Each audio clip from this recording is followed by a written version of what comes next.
Welcome everybody to the HolloTalk podcast. This is Jetpack Nick, and I'm here with a very special guest today, my guy, Patrick Norris. Say what's up to the people. Hey, what's up, everybody? Stay blessed. How you doing, man?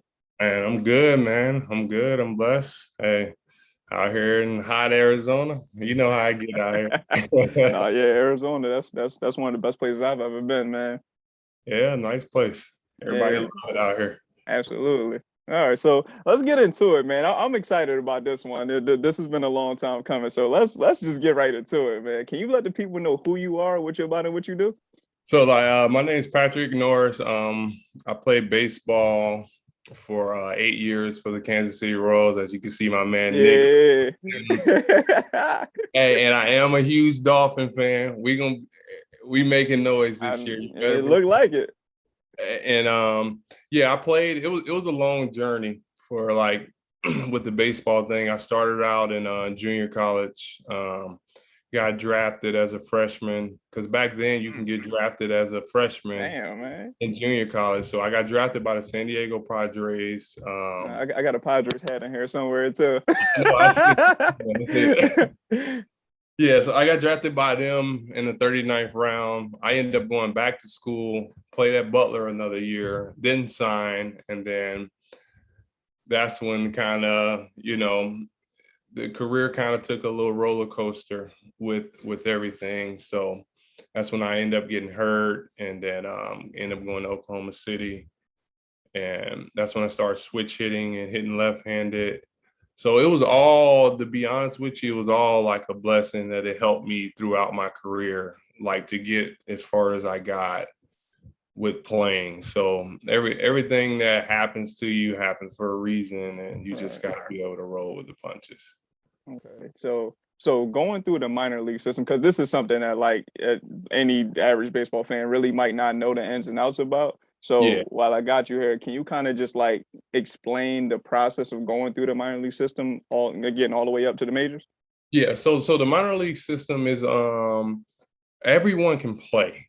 Like there is no guy there that can't play baseball. The difference is the consistency. So the more you stay consistent, they'll move you up.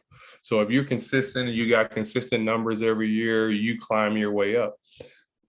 But it is also a politic game too, a little Right. bit. So if you're doing really well and they got a guy, say for instance, I'll just give you an example. Say for instance, I was drafted in the 17th round by Kansas City. And say for instance, they drafted another outfielder in the 7th round.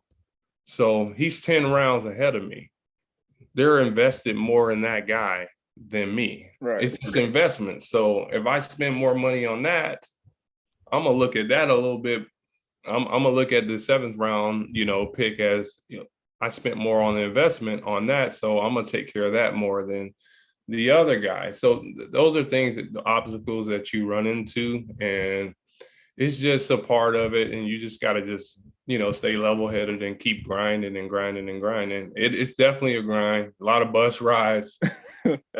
I've heard those stories before. Now I've definitely heard the travel is like yeah. The travel is bad. It's a lot of just bad. You stay in some bad hotels, some little towns. I'm not saying it's not. It was a really good experience, but it's nothing that I would like say, hey, I want to do that again and get on all those bus rides. I had like a goal in mind to make it and all that stuff, and that you just got to stay focused and on doing those things. Yeah, because just thinking about it, the majors is really like the only like sports entity where you really got to go through a minor league system to get to the majors. Like, the NFL, you got practice squad, but you essentially still a part of the main roster. You got the G League, which is, I mean, that's far few in between where the top level stars go. Like if you drafted number one, you're not playing in the G League. You on somebody's roster trying to save a franchise. But in the majors, you be the number one pick. You be in the minors for 2, 3, 4 years maybe. You got some cases where you got guys like Alex Rodriguez. He was there for a cup of coffee and was in the majors. But that's like 1 in a million. You know what I mean? Yeah, no, it's 1 in a million. I think the reason why they do that because it is a tough sport to play. Like hitting a 100 miles per hour fastball Right. is harder than shooting free throws or like to catch a pass and stuff like that. It's definitely more it's difficult to do, but I think you just have to look at it as it's something that does need to change. And I have a buddy that's actually in the front office for Kansas City, and they've been talking about changing that, like with the how many levels you have to go to make it. And what it's going to do is going to cut down on some of the players that they bring in, which that's gonna be unfortunate for the guys that had a dream and stuff like that. But what it's going to help do too is speed up the process with guys that have great years in the minor leagues and like they never get their due time in the major leagues for a long period of time because they got other guys in front of them. So so they used to do like rookie ball, A ball, double A, triple A. Now they're talking about just doing a rookie ball, then straight to double A, triple A, big leagues. Okay. So if they do that, that would be more ideal. And the differences between the two sports are the pay. Like, yeah, practice squad guys are making more than the whole team in the minor leagues. Right. Yeah, for sure.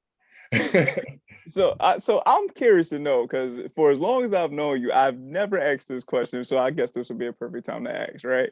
So you come from a family of athletes, right? Yeah. And for the people who don't know, your brother is Demarius Randall, right? Yeah. He's a Pro Bowl football player, right? So what led you to play baseball instead of like going the football route? Like, was that something that you just grew up loving more, or you just was better at it? Yeah, no. So I was better at baseball, but I had an older brother by the name of Porter that played professionally. He played with the Cincinnati Reds, so that kind of led me in that direction too, with going to play baseball and stuff like that. And then I enjoyed baseball more than football. Like, I could play. I was a receiver in football. I could play, but I just enjoyed baseball more. And it was the same thing with Demarius when he first. A lot of people don't know this about him. When he first left Pensacola, like our high school, he went to go play baseball. He didn't go to play football. So Demarius was going to Butler to play baseball. It was football was never an option for him until he left Butler. So that's when football became an option. And then he ended up loving that a lot more. And then everything just took off with him. So it's like happened kind of like overnight. I'm being serious. It was like, bro, you just at Arizona State and then you got drafted and then it was crazy. Because it's a similar story for me. Both of my brothers, they football stars, and I'm the only one that played baseball. I mean, baseball was I just love baseball, so that's why I said, in the beginning of this, like, this is a dream come true for me to be talking to you on the HolloTalk podcast about baseball. Baseball, I would steer kids to do baseball because we do need more like Blacks into baseball, and I know we've been working on programs out here in Arizona for that. I know they're starting them up now. I know in the South they have a lot of programs to try to get young African American kids into baseball, because if we can do that, it can kind of level out the playing field with getting guys to the big leagues and stuff like that. So absolutely. That's something you really want to get. You in my head, because I was definitely going to ask you that, because it's one of those things where, back in the 70s, 80s, 90s, you've seen a lot of African American baseball players, but as time goes on, the numbers get smaller and smaller and smaller. And for me, that's just something that I just don't really understand, because as far as I'm concerned, some of the greatest baseball players have been African Americans, and the ones I've seen with my own eyes, the best I've ever seen is Barry Bonds and Ken Griffey Jr. So, you know what I mean? So, and my whole thing was I wanted to know, like, why do you think it's been, less and less and less of African American ball players? So just think about it this way. What does everyone, like all your friends, all like your brothers and all that, what sports do they play? Football, basketball. Football, basketball, or run track. You Mm. never hear anyone playing baseball. So when you see like a black kid playing baseball, you you just sit back and be like, whoa, because you're not used to seeing that now. Because I think it kind of got weeded out with like over time, where like your family and everyone around you and all your buddies, no one's playing the sport because no one thinks that it's fun but it's the best sport to play. If you Yeah. make it to the highest level, you will make the most earnings if you're playing baseball. Mm-hmm. So it's just getting the youth back into it, and it just starts with like guys like me, and I got some other buddies that are in other states where we can just start this movement and get it going with getting kids back into it and loving it and enjoying it, and just, hey guys, you can really be good at this, but it is other obstacles that you have to climb over to get to get more kids into baseball, because football is that it's more blacks than that, Right. where it's kind of how like the whites have it in baseball, where it's just like when you join, it's like a family, everything's in there. But I feel like when blacks join baseball, it's different. You feel like kind of an outsider that's Right. trying to fit into a circle. So we trying to get that circle to open up for everyone, so we can blend it all together and just have it be one pot. Okay. Okay. So let me ask you this question. So you personally, like, are you doing anything like in the community to kind of even that out a little bit, bring more African American kids and the youth into baseball? Like, do you have like a travel team or something like that? Yes. So I have an organization out here in Arizona called Future Stars. We have about 5 teams. We range from we go from 12U to 17U. So Okay. we've been getting more kids in and trying to get more minorities and just blend it more, because out here it's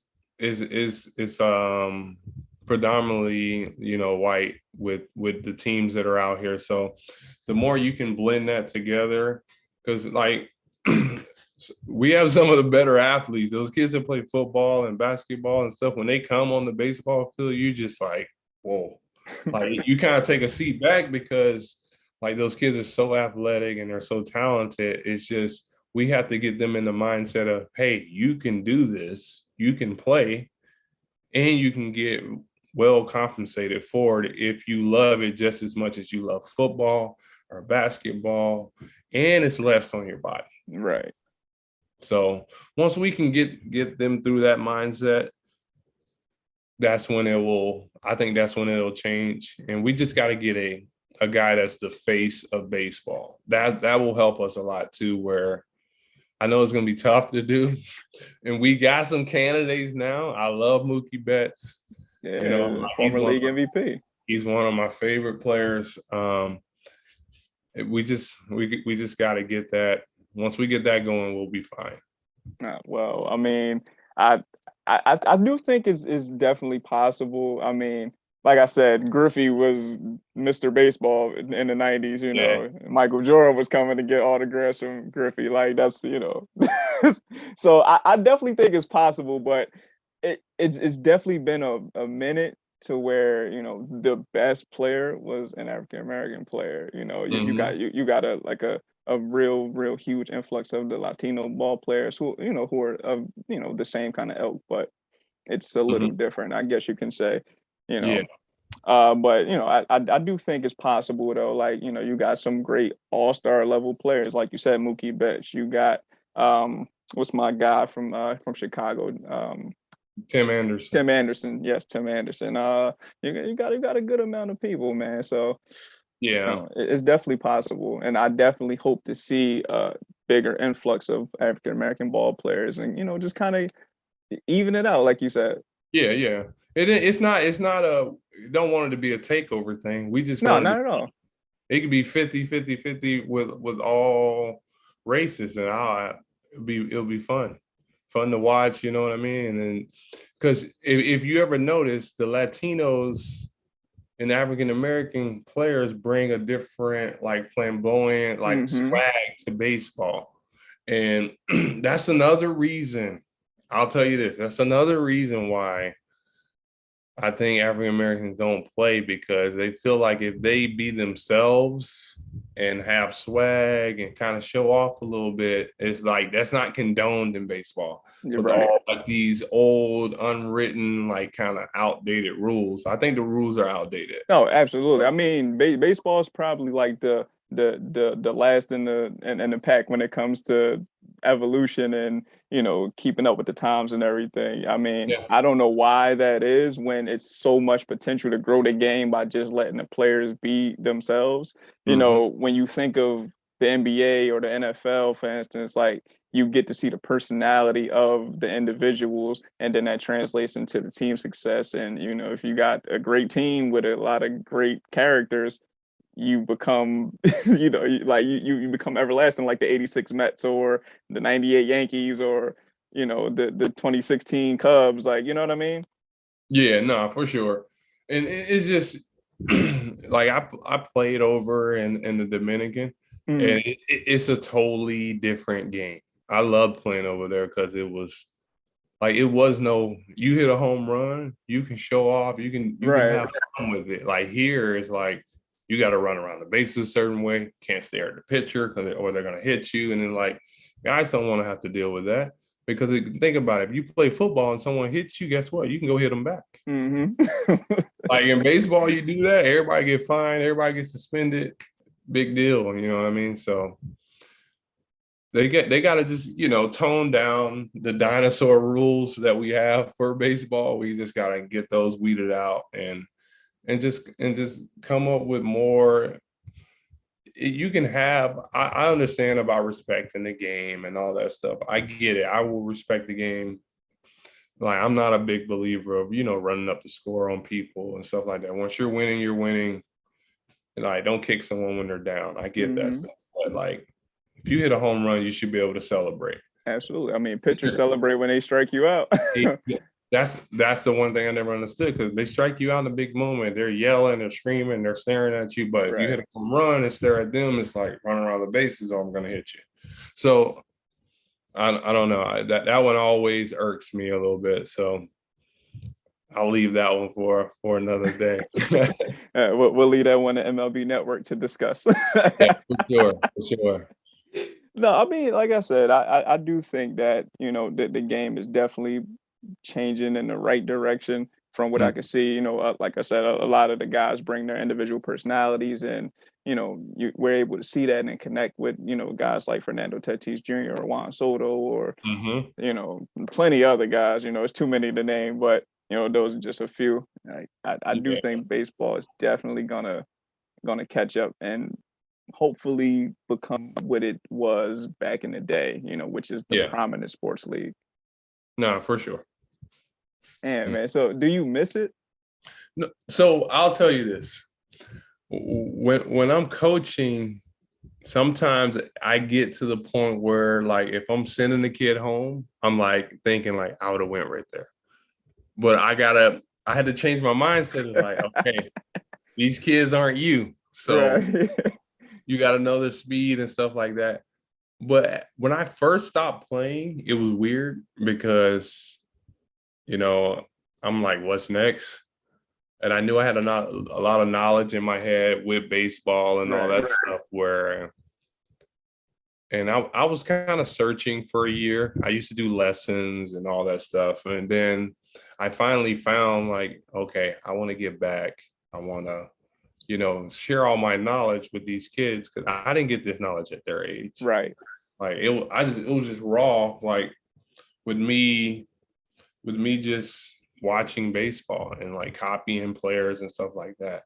So these kids now they have it like at their fingertips. They can get on YouTube. They can get on all these like websites to find out information on how to do things.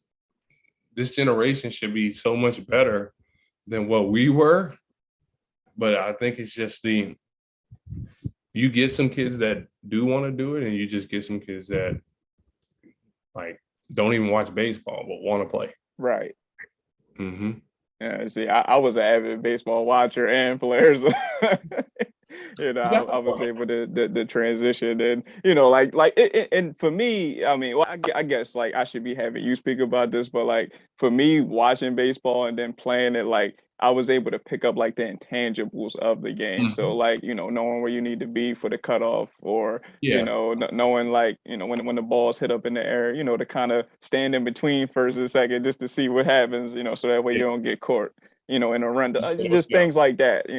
So you being a coach, like what are like the key tips that you kind of go over with your players to increase their intangibles for the game?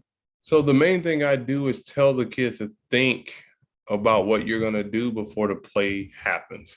So if you're already thinking that, so if I'm at first base, I'll give you an example. If I'm at first base and I know a ball's hitting the gap, and I teach our kids, if you see the outfield numbers, if you see his numbers on his back, if the more he keeps running, the closer you can get to second. Right. So if he drops that ball, now I can just hit second and go to third, Hmm. possibly score. So, but you have some kids that see that ball in the air and they run back to first to tag, and then Right. the ball drops and then they only get to second base, which some of them get to third on that. And I'm like, no, that was wrong. You did it wrong. You want to be halfway, like you were just telling us. Right. But the further he go away, the further you can go.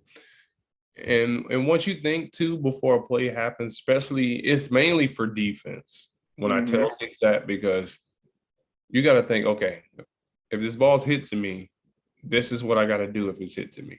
If it takes me to my left or my right, depending on who's the guy on second. Say for instance, it's a guy first, second hitter. Those dudes can run. So if I know that they can run, and I know that my arm's okay, and I get a ball to center and it takes me left, I'm probably not gonna throw that guy out at home. So you got to hit the cutoff man, so the guy that hit the ball don't run the second, and Right. then we're back in the same predicament again. You see what I'm saying? So it's Hmm. just get kids to think that way. Once you do that, that's when I got like 2 teams that do that, and those teams are good. Like when you play us, you gonna have to beat us. It ain't gonna be no, oh man, we got lucky. You're gonna have to like just outplay us, because you're not gonna like beat us like defensively or like baseball smarts. You won't outsmart us. You'll just have to just be better than us, and play better defense and hit better than us that day. Right. Yeah, for sure. Yeah, because like just like playing baseball, I just feel like baseball is like the most like I don't even know like how to explain it, but like it just requires the most intangibles. Because like in certain sports, like talent can just supersede everything, but Yeah, like baseball is like it's a weird sport. It's like the most individual sport, but it's still a team sport. It's like when you in that batter's box, it's you and the batter. So I mean, you and the pitcher. So mm-hmm. if you Barry Bonds, you could hit it over the wall, but everybody Yeah, isn't Barry Bonds, and not to say exactly. Barry Bonds isn't talented. He doesn't have the intangibles. It's just the greatest player I've ever seen, but Mhm. everybody's not hitting 762 home runs. So you got to know when to bunt to get the runner over in scoring position, and those kind of things. Like if you're not a good hitter, you're not helping the team by swinging. So lay a bunt down, and you know what Exactly. I mean. Things like that. So I do think that the thinking process in the game of baseball is very, very important to go along with the talent. Whereas in Yeah. some sports, talent is one of those things that you can kind of skate by with. Yeah. Yeah. So once you have, it's more of a thinking game. Like I feel like with the other sports, you can just react and just go. And football too is more of a thinking game at the quarterback position. I Hmm. would say that, but for the most part, like baseball, you have to actually you have to like think, if this happens, this is what I'm gonna do. If that happens, this is like you have to play out scenarios in your head before the play happens for you to just naturally react. Because you can't just be out there and be like, well, if they hit it to me, I don't know what I'm gonna do. And those are the kids you see, like they get the ball and they just hold it. because they don't know where to go with the ball. Right. Because they didn't think it through their head before the play happened. Meanwhile, 3 or 4 runs. Exactly. I'm just sitting back there, like sitting on my bucket, like just shaking my head, like, come on. No, but it's dope though, like to kind of go back to the point of you, coaching your own teams and everything. Like it's really dope that you're doing that, and seeing the success that you're having with it. It's dope to see that you are kind of cultivating the next crop of great ball players. Yeah. Trying to you can speak on that. Yeah, definitely speak on that, please. Yeah. So just trying to teach them things that I learned, and if they can apply it now, that will make them that much of a better player. Because I was a big base stealer, so I stole a lot of bases. So I was telling a lot of people my secrets and stuff I used to do on the bases, and with the pitchers, how I used to look at their back heel. That's how I would get it. I would watch film on guys when they pick, how many seconds they hold. So like I tell kids, when you're in the dugout, like pay attention to the pitcher, pay attention to the hitter, pay attention on how the pitcher's pitching the hitter. Because if he's getting you guys out, pitchers are not very smart. They usually stand a pattern. So if they're getting you guys out on these certain pitches in a certain way, they're going to continue to do that because it's working. So, and a couple of things I used to tell guys when I was on base, I was a guy that peeked in a lot to like look at signs. So I would get a big enough lead. I would get my lead early, and I kind of would know when they were picking off. Because if I seen something that was weird, that didn't look like a sign, I'm like, okay, they're coming over here. But I wouldn't go back so quick, because then I would tip it off like, okay, right, he has a sign, he knows. But I would make it a close play, be safe, and then when they put down the other time, I'm gone. So I used to kind of bait and play like a cat and mouse game with them, and I stole a lot of bases in that game.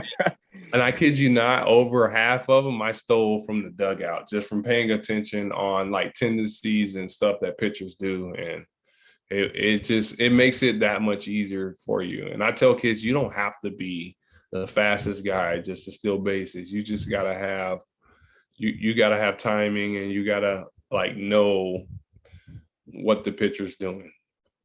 Yeah.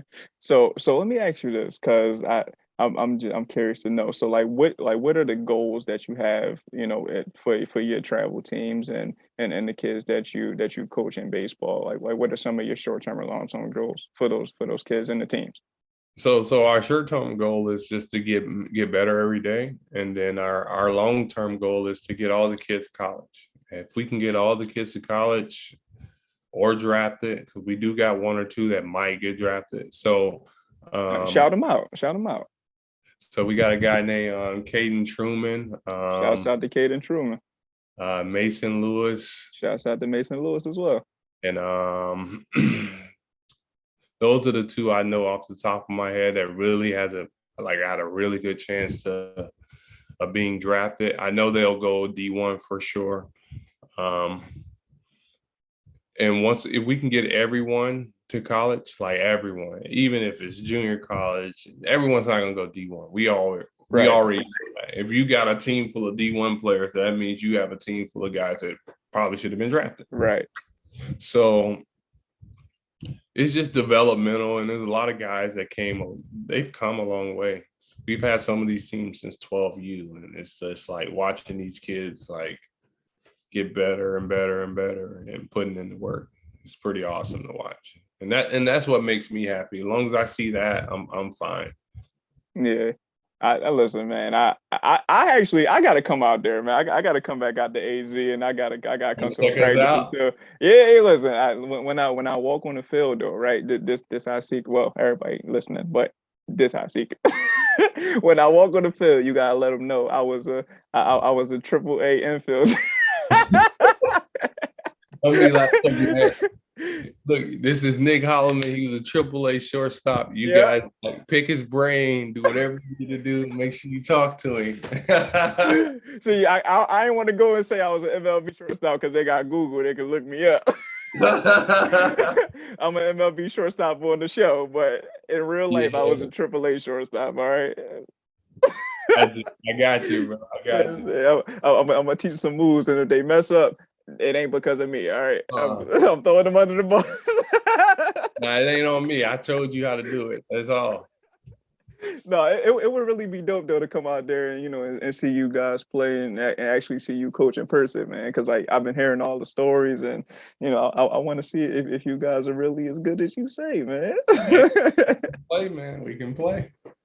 All right, so I know you gotta get out of here soon, so I'm gonna just get the last couple of things out. So before we like wrap officially, is there anything else you want to say? Anybody you want to shout out? Anything you want to mention? Any questions Nah, you want to ask? not at the moment, man. It's been a thanks for having me on, and it's been fun talking baseball with you, bro. It's been pretty cool. No, for sure, man. Listen, I've been trying to get you on the HolloTalk podcast for a little bit, I'm here. I'm I here. know, that's what I'm saying. We here, baby. Only on the HolloTalk podcast we make things like this happen, man. Hey, man, I'll get on anytime you need me. Absolutely. This kind. Absolutely. Oh no, I'm gonna definitely have you back on. We're gonna talk some more baseball. We might. Well, I say that for the people when they see it. But Yeah. before you officially go though, this is customary to the HolloTalk podcast. Can you provide the people with 3 gems to take away from this conversation? Okay. The first gem I got for you: have a bucket list. Go down that bucket list. Make sure you have to write these things down. I have a bucket list written down. I'm not gonna show you because I don't. You gotta have your own bucket. I I don't feel want you. you to see mine. So it's in our room, and I look at it every morning.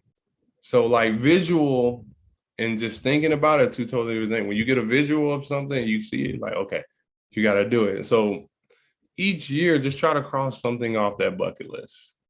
Each year, just because if you do that, that will, that will make you help you live like your life fully. So that's one of the things. The other thing is invest in yourself. Like invest your money, your time. It's good. It's great to give back, give the people. That nothing's wrong with that, but it comes a time where you have to just be a little selfish and take time for yourself, invest in yourself, in your body, your mind, physical state, all that stuff. Mm-hmm. And the third thing I got for you is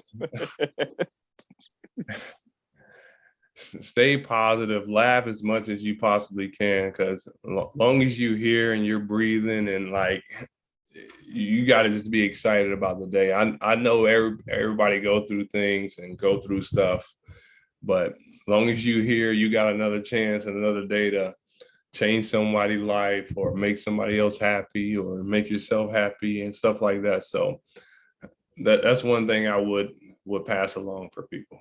All right, cool. I mean, listen, that's a great 3. Look, I can't even get the words out. I'm so excited, man. I can't thank you enough for doing this for me, man. I truly, truly appreciate it, and I thank you so much for it. Hey, no problem, bro. No, absolutely. So, before we go, I want to say thank you to the HolloTalk podcast listeners and supporters for supporting us through and through each and every week. Thank my guy, Pat Norris, for coming on, talking to me, man. And we definitely got to do it again. Hey, I got you. And we'll be back, man. We got another episode coming soon, and you might be featured on it, man. Who knows? You got to give me a mid-season one to see how the Dolphins. Yeah, we go. Yeah, I got you. Shouts out to my Raiders too, man. We about to be representing the AFC in the bowl, but But I'm gonna get you out of here, man. I'm sorry, I gotta get you out of here. Thank you, everybody. I appreciate you, bro. It's all love on this side, always and forever. And we definitely look forward to having you back. Alrighty, man. You too. Peace. Peace.